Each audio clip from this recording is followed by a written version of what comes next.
जय हिंद साथियों, आप सभी का स्वागत है। और ख़ास तौर से चर्चा में फिर मैं कहूँगी दिल्ली वालों के लिए।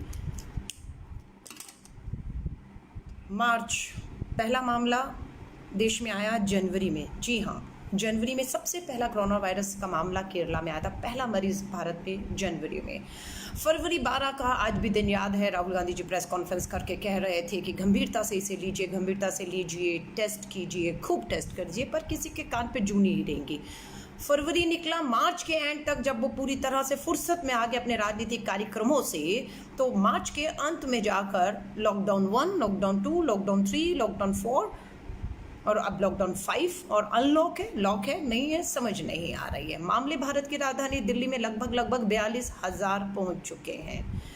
देश के गृह मंत्री जागे हैं, देश की सरकार जागी है। कल ही जागी है, 14 जून को। जागना कब था? 14 मार्च को उम्मीद कर रहे थे, लेकिन नहीं, आप 14 मार्च को नहीं जागे। मार्च के बाद अप्रैल और मई में भी नहीं जागे। आप 14 जून को जागते हैं और दिल्ली के मुख्यमंत्री की और एलजी की गृह मंत्री जो है वो मीटिंग बुलाते हैं। कब? जब सब कुछ हाथ से निकल गया।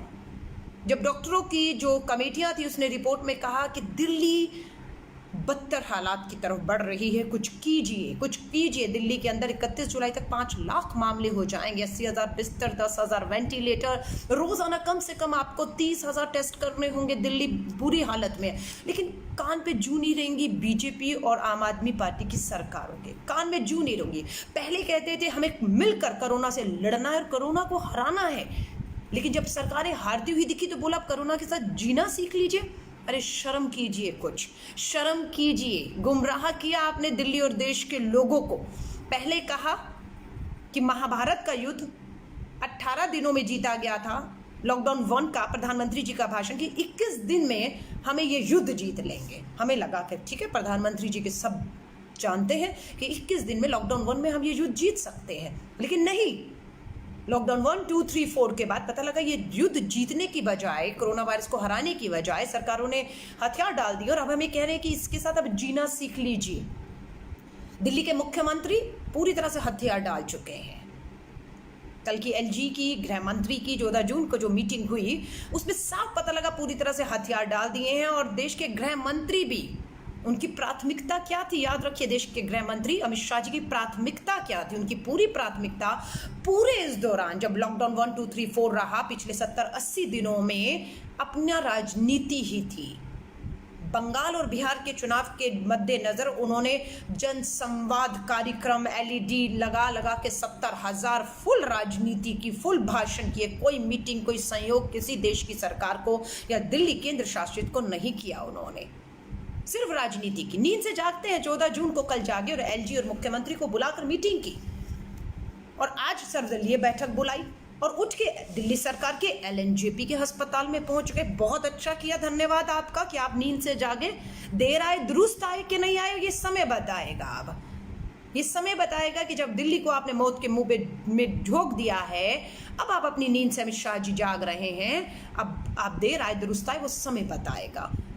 आप एलएनजेपी अस्पताल पहुंचे, आपने ये भी आदेश दिया कि सारे अब अस्पतालों में आप सीसीटी कैमरा लगवा देंगे।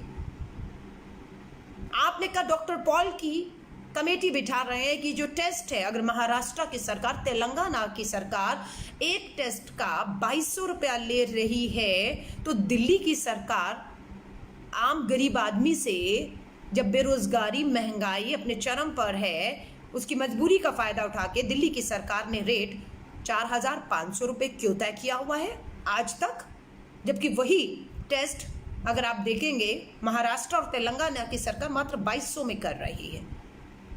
कुछ तो कारण होगा। अगर आप दलाली खा रहे हैं तो बता दीजिए दिल्ली की सरकार को, जब वहां 2200 में तो आपके पास 4500 में क्यों है? और अभी ये भी बताया गया कि कोरियन एक कंपनी है, अभी वो बता रही है हम ये टेस्ट 400-500 रुपये में भी कर सकते हैं।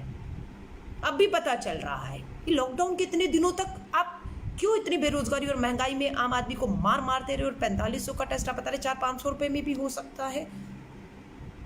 अब ये अस्पतालों के ऊपर कल आदेश दिया केजरीवाल सरकार ने कि 10 से 50 जिस निजी नर्सिंग होम छोटे मोटे जो मोहल्लों में चलते हैं, उनके पास अगर 10 से 50 बेड हैं, उनको भी दिल्ली सरकार टेक ओवर कर रही है। 24 घंटे के अंदर अपने ही फैसले को वापस ले लिया दिल्ली सरकार ने। क्यों वापस ले लिया? क्या निजी नर्सिंग होम से आपकी बातचीत नहीं हुई थी? सिर्फ आपने उनके ऊपर अपना फरमान थोपा था और उनके दबाव में आने के बाद आपने अपना ही आदेश दिल्ली सरकार ने वापस ले लिया कि नहीं अब इनको छोड़ देते हैं। देश के गृह मंत्री आज आए हैं क्योंकि उन्हें भी पता लग चुका है कि दिल्ली की केजरीवाल सरकार ने हथियार डाल दिया, हार मान ली है। जो कोरोना को हराने की बात करते थे अब कोरोना के साथ जीने की बात करने लग गए हैं। तो देश के गृह मंत्री कूदते हैं, लेकिन उम्मीद कर रहे थे कि यहाँ राजनीति नहीं होगी। अब तो गंभीरता आप दिखाएंगे। लेकिन पता लगता है कि दिल्ली के जब देश के गृह मंत्री दिल्ली सरकार के LNJP अस्पताल का दौरा करते हैं तब दिल्ली के मुख्यमंत्री साथ नहीं है उनके, तब दिल्ली के उप मुख्यमंत्री भी उनके साथ में नहीं है, तब दिल्ली के स्वास्थ्य मंत्री भी उनके साथ नहीं है। और उम्मीद की जाती है कि देश के स्वास्थ्य मंत्री तो कम से कम जो अस्पताल देश के गृह मंत्री डॉक्टर हर्षवर्धन के अधीन आते हैं, उन्हीं के गृह मंत्री जब विजिट करने जाएंगे तो वो साथ में होंगे। वो भी साथ में नहीं थे। तो ऐसा लगा कहीं ये एक प्रचार ही तो नहीं था, एक फोटो ऑप ही तो नहीं था। अब ये चीज़ तो समय बताएगा, क्योंकि हमें तो ऐसे ही लग रहा है कि राजनीति खत्म नहीं होगी इन दोनों के बीच की, आम आदमी और बीजेपी के बीच में राजनीति और हावी होने वाली है। एकजुटता दिखती जब देश के गृह मंत्री दिल्ली का एशिया का सबसे बड़ा अस्पताल LNJP, जिसकी 72 तस्वीरें सुप्रीम कोर्ट ने देखी और फटकार लगाई दोनों सरकारों को कि मजाक बनाकर रखा हुआ है आप लोगों ने। उस अस्पताल के आप दौरे पर जाते हैं, दिल्ली का मुख्यमंत्री, दिल्ली के LG, दिल्ली के उप मुख्यमंत्री, दिल्ली के ये लोग नहीं होते, स्वास्थ्य मंत्री भी नहीं होते, फोटो ऑप होता है और चले जाते हैं और कहकर गए हैं कुछ चीजें। मैं दिल्ली के लोगों को बता रही हूँ। आज 15 जून है, 21 जून, एक हफ्ते का समय उन्होंने मांगा है। अब एक हफ्ते का समय हम देंगे, हम 10 दिन देते हैं। आज अगर 15 जून है तो हम वापस बात करेंगे अब 25 जून को, 10 दिन के बाद, ये देखने के लिए कि देश के गृह मंत्री ने, LG ने और मुख्यमंत्री ने जो मीटिंगें की हैं, जो निर्देश दिए हैं, जो सहयोग की मदद की बात अब कर रहे हैं जब हाथ से सब निकल चुका है, वो भी होता है या वो भी नहीं होता। क्या कहा, ध्यान से सुनिएगा। इन्होंने कहा है कि हम रेलवे से बात करके, देश के गृह मंत्री ने कहा रेलवे से बात करके 500 रेलवे कोच आनंद विहार जो हमारा रेलवे स्टेशन है वहां पर 500 कोच खड़े करेंगे और उन्हें पूरी तरह से हम लोग हर चीज से जो है इक्विप्ड करेंगे, उसमें सब सुविधाएं दी जाएंगी।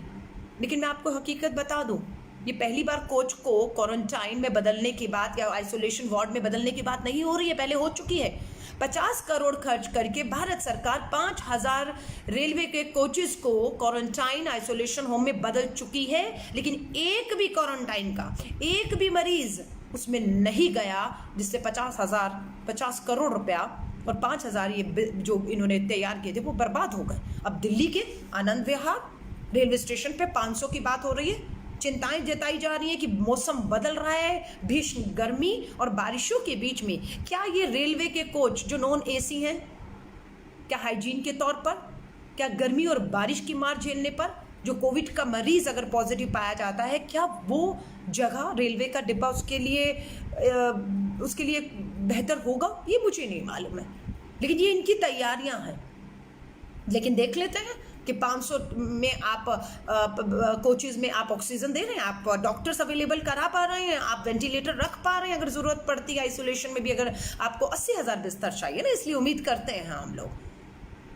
अमित शाह जी ने आज यकीन दिलाया है कि 400-500 दिल्ली में वेंटिलेटर है। 10 दिल्ली के पास अपने 400-500 वेंटिलेटर चाहिए, 10,000 वायदा किया गया है कि दिल्ली को वेंटिलेटर 10 दिन में वायदे किए गए। सिर्फ वायदे, ये वही वायदे हैं जो पिछले 80 दिनों से किए जा रहे हैं। हर मीटिंग को अरविंद केजरीवाल जी आकर बताते रहे बहुत शानदार मीटिंग रही, हम पूरे एक दूसरे से सहयोग कर रहे हैं, हम एक दूसरे के साथ काम कर रहे हैं। लेकिन फिर थोड़े दिन के बाद इनके प्रवक्ता टीवी पे आकर रोना धोना शुरू कर देते हैं। हमें तो समझ नहीं आती कि मुख्यमंत्री तो मीटिंग से बहुत गदगद होकर निकलते हैं, चाहे वो LG की मीटिंग हो, प्रधानमंत्री जी की मीटिंग हो, गृह मंत्री की मीटिंग हो, बहुत खुश गदगद की बहुत बड़ा सहयोग मिल रहा है। लेकिन आपके प्रवक्ता टीवी पे जाकर रोकते हैं कि पैसा नहीं है, वेंटिलेटर नहीं है, बेड नहीं मिल पा रहे हैं, मदद नहीं मिल पा रही है। समझ नहीं आता हो क्या रहा है। आज जब गृह मंत्री ने मीटिंग कॉल की, दिल्ली के मुख्यमंत्री गए नहीं गए, दिल्ली के उप मुख्यमंत्री गए नहीं गए, दिल्ली के स्वास्थ्य मंत्री को तो जाना चाहिए था, नहीं गए। इनके पार्टी के नेता पंकज गुप्ता जी और संजय सिंह जी जाते हैं, अच्छी बात है, चलिए काम होने से मतलब है। लेकिन क्यों नहीं आप गए? यहीं से आप लोगों की गंभीरता भी दिखती है। मैं आप सभी से कहूंगी, दिल्ली वालों को आवाज उठाइए कि अगर कोरियन कंपनी कोविड टेस्ट 400-500 रुपए में कर सकती है तो उस टेस्ट को अभी तक तेलंगाना और महाराष्ट्र की सरकार ने 2200 रुपये और दिल्ली ने आज भी 4500 क्यों रखा हुआ? सबसे पहले तो इसी की कीमतों को, जब तक कोरियन टेस्ट किट नहीं आ जाती आपके पास, तब तक जो किट दिल्ली में इस्तेमाल हो रही है वही किट महाराष्ट्र में और वही किट तेलंगाना में इस्तेमाल हो रही है, तो वहाँ 2200 रुपया, तो दिल्ली वालों से 4500 रुपया क्यों लिया जा रहा है? सबसे पहली मांग ये है। दूसरी मांग, टेस्टों को बढ़ाना होगा। अब अमित शाह जी ने कहा, ध्यान से सुनिएगा, दिल्ली के अंदर सुप्रीम कोर्ट ने कहा आप तो केजरीवाल जी 7000 टेस्ट कर रहे थे, आप 5000 पे आ गए, आपको तो बढ़ाने चाहिए, 10,000 कम से कम करने चाहिए थे, और आपने 7000 से 5000 कर दिए हैं, इसे बढ़ाइए। अब अमित शाह जी ने अपनी मीटिंग में पूरा टेक ओवर कर लिया। अब केजरीवाल हार गए, हार मान ली, थक हार के घर बैठ गए हैं। अब जिस तरह से देश के गृह मंत्री आगे आए हैं, उससे साफ दिख रहा है कि पूरी दिल्ली की जब बद से बदतर हालात हाथ से निकल चुके हैं, देश के गृह मंत्री ने कमान अपने हाथ में ले ली है। हम उम्मीद करते हैं क्या अब आप देखते हैं कितने कामयाब होंगे, क्योंकि बहुत चीजें हाथ से अब निकल चुकी हैं।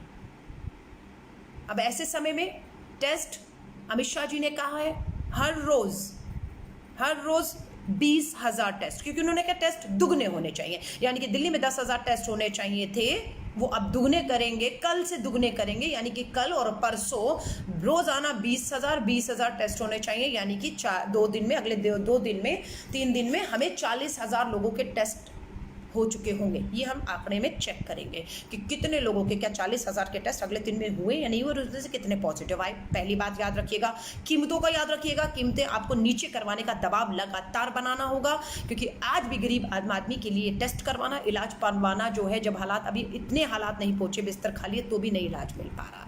ध्यान रखिएगा, ये 500 कोच हमें मिल जाते हैं, इसमें ऑक्सीजन, वेंटिलेटर, जो भी सुविधाएं होनी है वो दी जाती हैं, या सिर्फ वो भी एक कोरा बात की जाती है।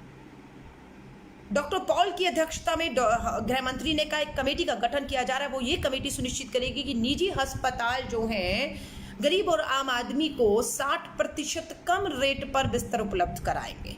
अब हमें ये भी देखना है, क्योंकि अभी खबर आई है तीरथ राम अस्पताल में एक महिला ने अपना मंगलसूत्र गिरवी रखा कहीं पर और अपने जेवरात गिरवी रखे, तो 1 लाख रुपया लेकर तीरथ राम अस्पताल दिल्ली के अंदर है, वहां उसके बेटे ने बताया है कि उसकी मां को एडमिट किया गया। देख रहे हैं, ये भी सच्चाई है। और ये भाजपाई आम आदमी वाले कहते हैं ये तो अपवाद है, एक आधा केस है, एक आधे को बिस्तर नहीं मिल रहा है, एक आधे को शमशान घाट में वेटिंग मिल गया, कोई बात नहीं, चलता है, माफी चाहूंगी।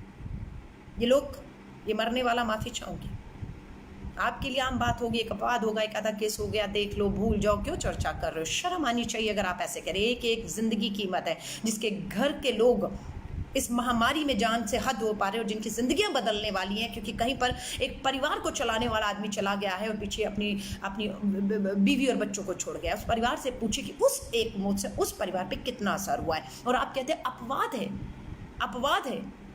शर्म कीजिए, शर्म आनी चाहिए, माफी मांगिए और कहिए उस परिवार की जो मदद आप कर पाएंगे वो मदद केंद्र में और दिल्ली में बैठी सरकार को करनी है। अब आप सुनिश्चित करिएगा, मैं आपको दोबारा जाते जाते कह रही हूँ, दिल्ली के लोगों को खासतौर से कह रही हूँ, आप मेरी फेसबुक, इंस्टाग्राम, ट्विटर के ऊपर अगर आपका कोविड टेस्ट करवाने में परेशानी हो रही है, अगर आपसे कोविड टेस्ट कराने की मोटी कीमत वसूली जा रही है, अगर आपके टेस्ट के बाद आपको रिजल्ट देने में देरी की जा रही है, पॉजिटिव है और आपको अस्पताल में बिस्तर नहीं मिल रहा, आप निजी अस्पताल में जा रहे हैं तो आपसे मोटा आपको जो है उसके लिए एडवांस पेमेंट देने को कहा जा रहा है, तो मैं आपसे निवेदन करती हूँ, अलका लांबारपुरी कांग्रेस आपके साथ खड़ी है। अपने नाम, अपने पते के साथ अपनी बात को रखकर छोटा सा वीडियो @LAMBAALKA @लांबा अलका मेरा ट्विटर हैंडल है, आप मुझे टैग कर सकते हैं, आप मेरे फेसबुक पे अपना वीडियो डाल सकते हैं। मैं आपको यकीन दिलाती हूँ, मुझे उठकर भी आपके साथ चलना पड़ा, जो सरकार ने निर्देश दिए, जो आदेश दिए हैं, जो वायदे किए हैं, क्योंकि हमने देखा है कि पिछले पूरे समय में इनके वायदे खोखले निकले हैं। इन्होंने झूठे खोखले वायदे किए और झूठा आश्वासन दिया। अगर ये सच होते तो आज हालात दिल्ली के इतने बदतर नहीं होते कि 40,000 45,000 पे आंकड़ा पहुंच चुका है, 1500 के करीब लोग जानों से हद हो चुके हैं, और अभी ये 5 लाख पहुंचेगा। 80,000 बिस्तर चाहिए और आज भी 10 और 20,000 बिस्तर से ज़्यादा इनके पास नहीं है। 10,000 वेंटिलेटर चाहिए और मार धाड़ भी कर लेंगे, 1-2,000 वेंटिलेटर से ऊपर ये नहीं पहुंच पा रहे हैं। टेस्ट रोजाना के 20,000 का वायदा किया है और कह रहे हैं अमित शाह जी कि हम अगले 2 दिन में डबल करेंगे और उसके बाद हम 3 गुना टेस्ट कर देंगे। 3 गुना का मतलब है 30,000 प्रतिदिन, और यानी कि आपके महीने में देखूं तो कितने टेस्ट हो जाने चाहिए? रोज के 30,000 और 30 दिन के अंदर लगभग मैं मानूं तो 9 लाख कितना बनता है? आप कैलकुलेट करिए इसको कि रोजाना 30,000 है तो 3 दिन के अंदर लगभग 1 लाख हो गया, तो 9 लाख के करीब एक महीने में रोजाना 30,000 के प्रति 9 लाख लोगों के टेस्ट होने चाहिए। लेकिन अब देखते हैं, मैं आपसे बिल्कुल इसी वीडियो को दोबारा आपसे चर्चा में लाऊंगी कि 14 जून को जो देश के गृह मंत्री ने मीटिंग कॉल की, जो आश्वासन दिए, जो वायदे किए, जो निर्देश दिए हैं, 10 दिन के बाद और 1 महीने के बाद केजरीवाल के हथियार डालने के बाद, हाथों से सब चीज़ निकलने के बाद नींद से जागी देश की सरकार अब इस महामारी में जब पूरी तरह से तबाह हो चुकी है दिल्ली, कितने आप निकाल पाएंगे इस दिल्ली को बाहर? पर मैं लोगों से कहूँगी सतर्क रहिए। दोबारा जाते जाते आपसे कह रही हूँ, दिल्ली में हर तीसरा आदमी, जी हाँ, हर तीसरे आदमी में एक कोरोना वायरस पॉजिटिव पाया जा रहा है और आने वाले समय में हर दूसरे आदमी में एक आदमी जो है वो कोरोना वायरस पॉजिटिव पाया जाएगा। मैं फिर दोबारा दोहरा रही हूँ, जब अस्पतालों में बिस्तर नहीं है तभी आप रेल के कोच को, डब्बों को आप कहते हो हम बदल रहे हैं, तो आप समझ लीजिए हालात कितने बदतर होने वाले हैं और इनकी तैयारियां नहीं हैं। केजरीवाल जी ने कहा 10 से 50 हॉस्पिटल वाले जो है नर्सिंग होम वो अपने आप बिस्तरों को बदल दीजिए, फिर अपना ही उन्होंने फैसला आज वापस ले लिया है और केजरीवाल पूरी तरह से अब गायब हो चुके हैं, पूरी तरह से हथियार डाल के हार मान चुके हैं और देश के गृह मंत्री ने कमान अपने हाथ में ले ली और पूरी दिल्ली रेड जोन में, जी हाँ, ये मैं नहीं कह रही, ICMR कहता है कि जो हालात बदतर हो रहे हैं, अगर इस तादाद से बढ़ रहे हैं तो पूरी की पूरी दिल्ली रेड जोन में जा रही है। और फिर उन लोगों से कह रही हूँ जो भारत की राजधानी दिल्ली में उम्मीद से देख रहे हैं कि कहीं इलाज नहीं मिलेगा तो राजधानी दिल्ली में आपको मिलेगा, तो मैं ये दोबारा मात्र निराशा के अलावा कुछ नहीं लगेगा। मैं आप सभी लोगों को दोबारा निवेदन करना चाहती हूँ, घरों में रहिए, लगातार हाथ धोते रहिए, बाहर ज़रूरत ना हो तो मत जाइए, मास्क का इस्तेमाल करिए, हैंड ग्लव्स का इस्तेमाल करिए, अपने आप को सोशल डिस्टेंसिंग का आप जितना भी ध्यान रख सके। और अगर परिवार में किसी को भी कुछ लक्षण दिखता हो, बुखार है, खांसी है, लूज मोशंस हैं, आपको किसी भी तरह का स्मेल में आपको सूंघने की क्षमता आपकी ख़त्म हो रही है, तो मैं आप सभी से कहूँगी इन सारे लक्षणों को हल्के में मत लीजिएगा, तुरंत डॉक्टर को दिखाइएगा, ज़रूरत पड़े तो टेस्ट भी कराइए। और आपको कहीं कोई परेशानी आती हो तो हम आपके साथ खड़े हैं, ये आपका हक है, ये आपका अधिकार है। ये सरकार की नाकामी, निकम्मेपन और देरी करने की वजह से हम सब मौत के मुँह में जाते हुए धकेले जा रहे हैं और हमारी जिम्मेदारी बनती है कि हम सब एक दूसरे के साथ ताकत दें और जितनी मदद हम कर सकें करें। मेरी शुभकामनाएं आप सभी के साथ हैं। याद रखिएगा, देश के गृह मंत्री ने जो बात की है उस निर्देश, उन आदेशों पर, उन वायदों पर खड़ी उतरती है या केजरीवाल सरकार की तरफ वो भी हथियार डालकर दिल्ली को मौत के मुंह में झोंक के वापस चली जाती है? 10 दिन के बाद मैं आपसे दोबारा जुड़ूंगी। जय हिंद, जय भारत।